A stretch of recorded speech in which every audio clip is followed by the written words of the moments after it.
Friends, Jacob here. Oh, thank you so much for pressing play and for subscribing, and thank you for all of the awesome comments. Oh my goodness, I love them. I even love the mean ones, because some of them are incredibly bright and witty and very, very funny, and I do appreciate them. And I try to get back to everybody, and if I haven't gotten back to you, just give me some time. Today I want to talk to you about NASA's New Horizon mission, which has been extended.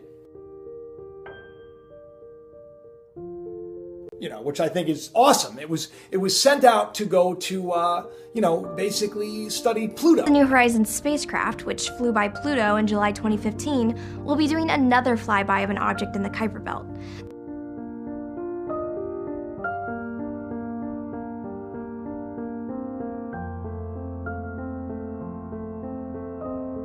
It's interesting because I often talk about these little breadcrumbs, this how I'm inspired to look into things, and this was one of them.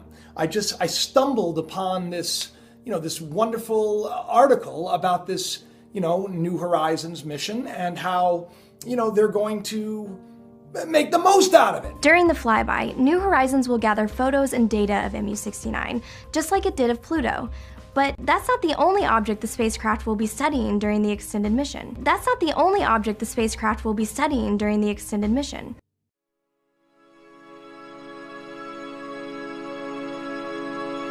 They sent this, the New Horizons, they sent it out to study Pluto. And it's been traveling for some time, and now that it's there, they've now extended the mission. And what are they going to study? We're going to study a lot of other things in the Kuiper Belt. That includes studying the dwarf planet Eris, the second largest object in the Kuiper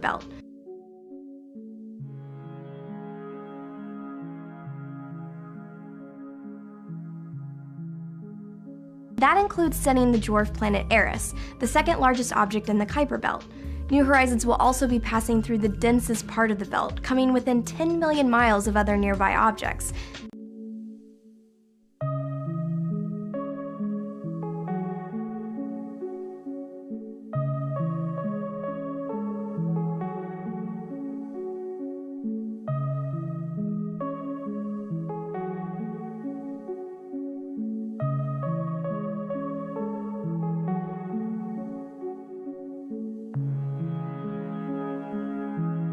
Now that's what this is all about. It's about Eris, because when I was reading this awesome post on the NASA website, I was really struck by this one little quote that the head guy had said. If you know anything about Eris, a lot of people have called it Nibiru as well, and Planet X and Planet 7X and Nibiru and Hercopolis, or there's so many names for this. Well, Eris is another one of these names, and interesting enough, Eris is like a goddess of chaos and destruction, and check it out.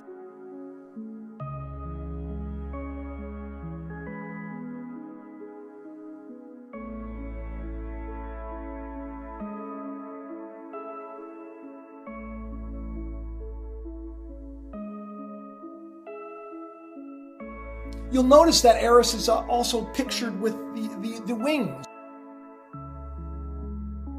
Well, Eris, this trans-orbital planet, is also much like Nibiru. It has a interesting orbit that is, swinging possibly towards us. Although, as I dug into the research, I couldn't find anywhere that said that it was heading towards us, Actually, what I found was it said that it is like, they call it like the 10th planet. Like it's so far away from the sun, and it's farther out, past Pluto.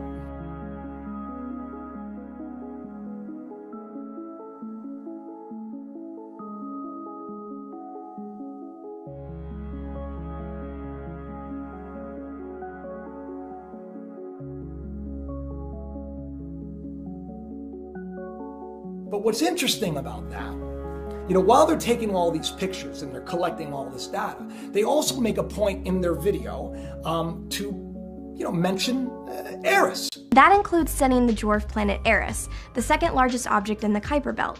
New Horizons will also be passing through the densest part of the belt, coming within 10 million miles of other nearby objects. Now it's interesting, that they pointed this out, and they made a point of showing you even that red planet, right, or that dwarf star, or whatever it is.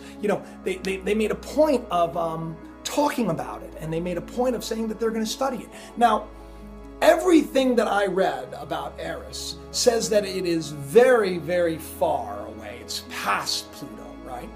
But what's interesting about this, now this is where, you gotta really shake your head and say, wait a minute, we're not being told the whole story. In this little article that I read on the NASA website, the head guy says that we're going to even be able to capture pictures and collect data on Eris, and it talks about what Eris is. But this is the interesting thing. It says, although we'll be farther away than if we were on Earth. In other words, Eris is now closer to Earth than the New Horizons mission. I thought that Eris was so far away. And the New Horizons, the craft it's going to be right there. It doesn't make any sense for him to say such a thing, unless, of course, Eris is on its way.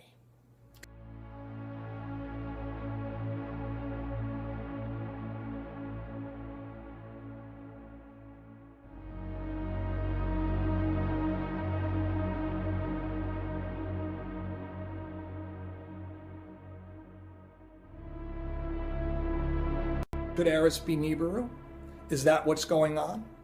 Let me tell you a little bit about this, this crossing planet, this planet that is pictured always as a cross and with wings. And, well, everywhere you look, this is not, a lot of people say that Nibiru isn't real, but all you have to do is do a little bit of research, and you'll find that there is plenty of evidence that there is some kind of a planet that looks like a cross that has made an orbit here before.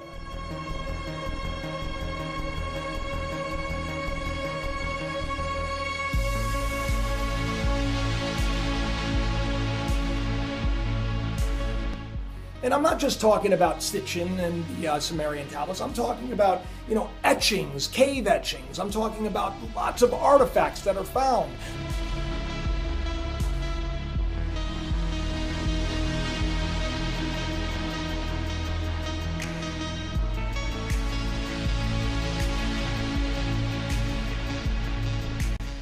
Now, what's interesting is what's going on around the world with all of the flooding and all of the earthquakes, and that we are just in such a crazy, crazy time.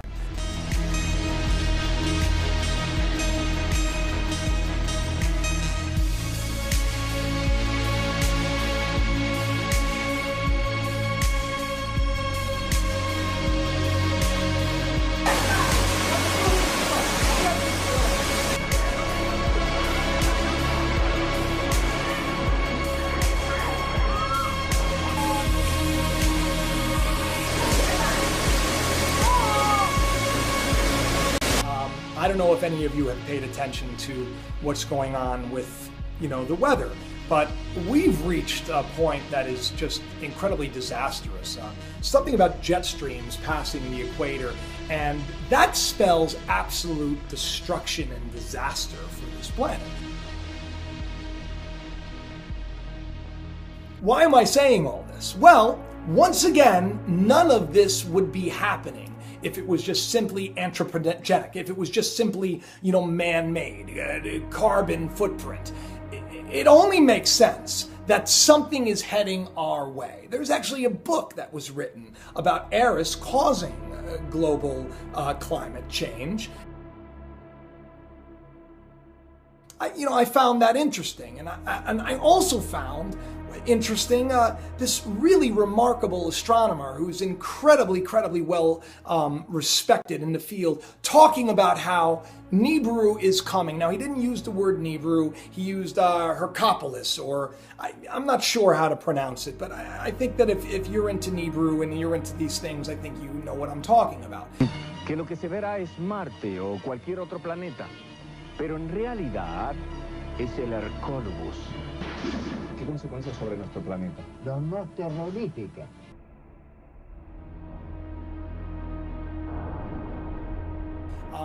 It goes by many names. And I just thought to myself, well, it would be confusing if it went by all these names, because how do you really keep track? I mean, we know Nibiru is the name that we all know. Could Nibiru be Eris? Is Eris heading towards us? Is that why NASA made a point of saying in their video that they're going to be studying Eris? That includes studying the dwarf planet Eris, the second largest object in the Kuiper Belt. Is that the reason? You know why? Because when things get closer to the point where things are visible in the sky, and yes, right now, some people are saying that it is, but you really do, from what I understand in my research, you really do need to have just fantastic equipment, telescopes, and all of that to really see what's going on. But in a couple of years, that's not going to be the case. I mean, I don't think that any of this is going to happen, within the next 6 months. I think that this is going to happen, and we have some time. And I think that this time is for us all to get the word out and to prepare. And I don't mean prepare like live in fear. I mean prepare like start to really get your house in order, start to really live your life, because this doesn't necessarily spell disaster and doom for us all. What it does say is that we're headed for a new day, and that new day could be on the tails of Eris coming towards us.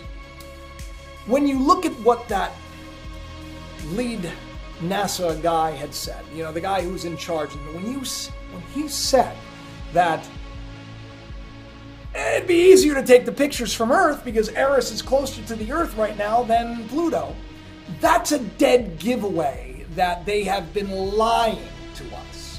And they haven't told us that Eris is headed our way. It's a mess, people. And they slide that little thing in. It was almost like like when I read it, I was struck within my heart, because I said, hang on a second. I thought Eris was farther away than Pluto, and if the New Horizon craft is right there at Pluto, wouldn't it be close? Well, not according to the head guy. The head guy says that it'd be easier and closer if we were taking the pictures from Earth itself.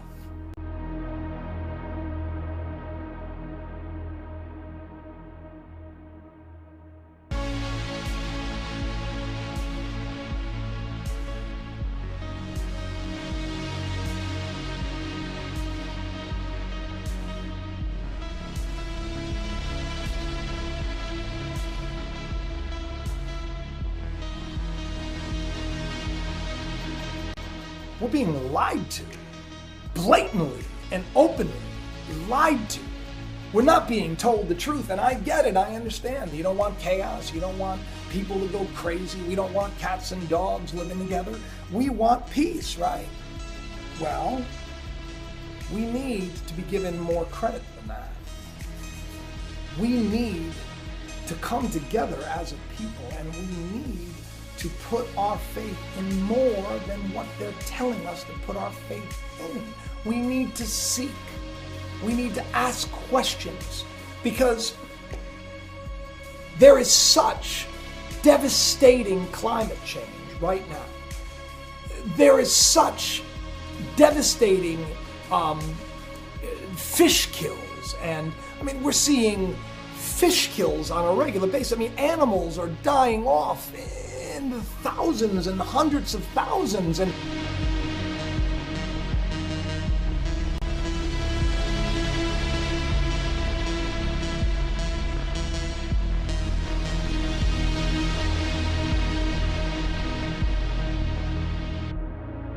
not to mention the massive flooding which, by the way, for years, people that talked about Nibiru said this is exactly what would happen if an extraplanetary system comes into our solar system.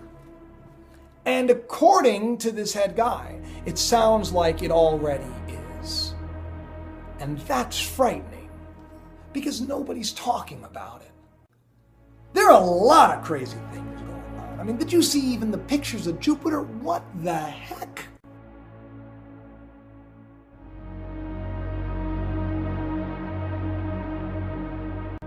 There is so much to talk about. My last video was on the Mandela effect, and I have to tell you something. It's, you can say what you want.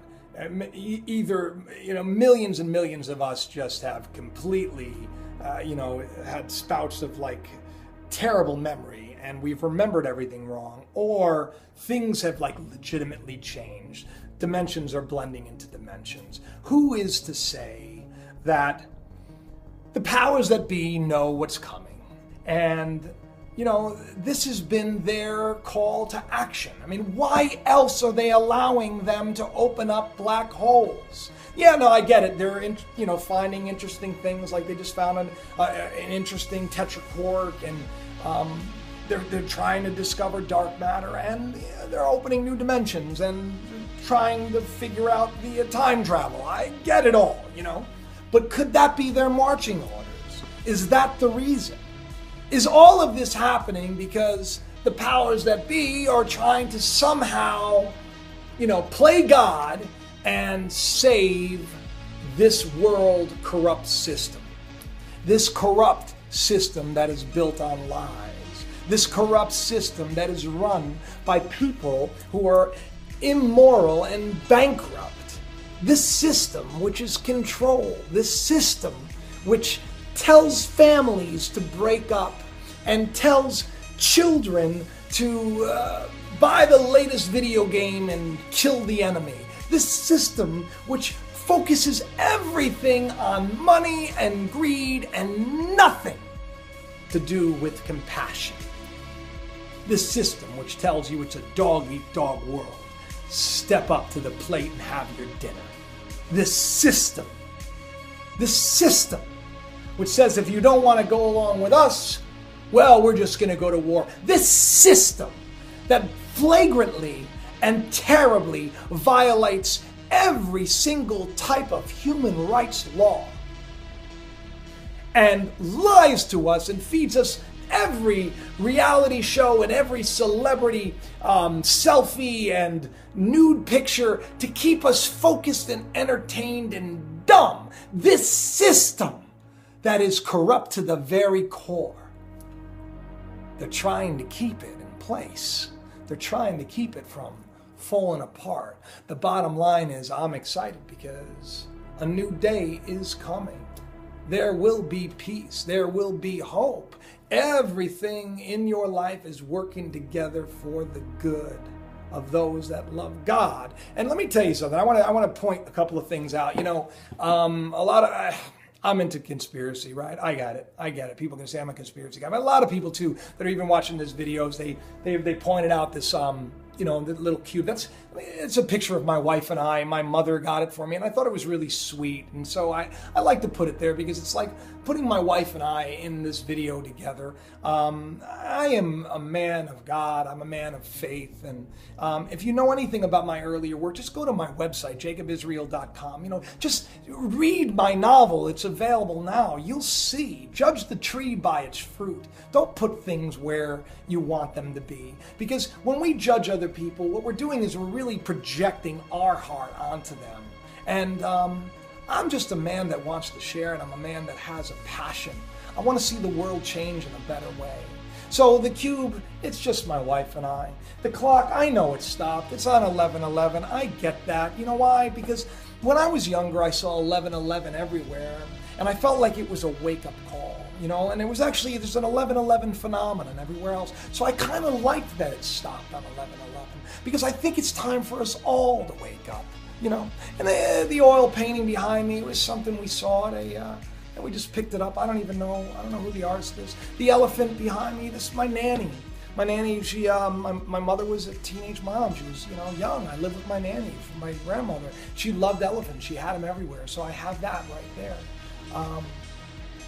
And that's me. And and I talk with my hands because I'm Italian. People keep asking me, are you Jewish? The name is God-given. It's my name. And I am not Jewish. I keep telling people I'm Italian. I'm Italian-Irish. That's my heritage. And I talk with my hands because everybody talks with their hands. And please don't read into it. And if I do something, by accident, please understand that it is not because I'm involved in some nonsense. Especially if I'm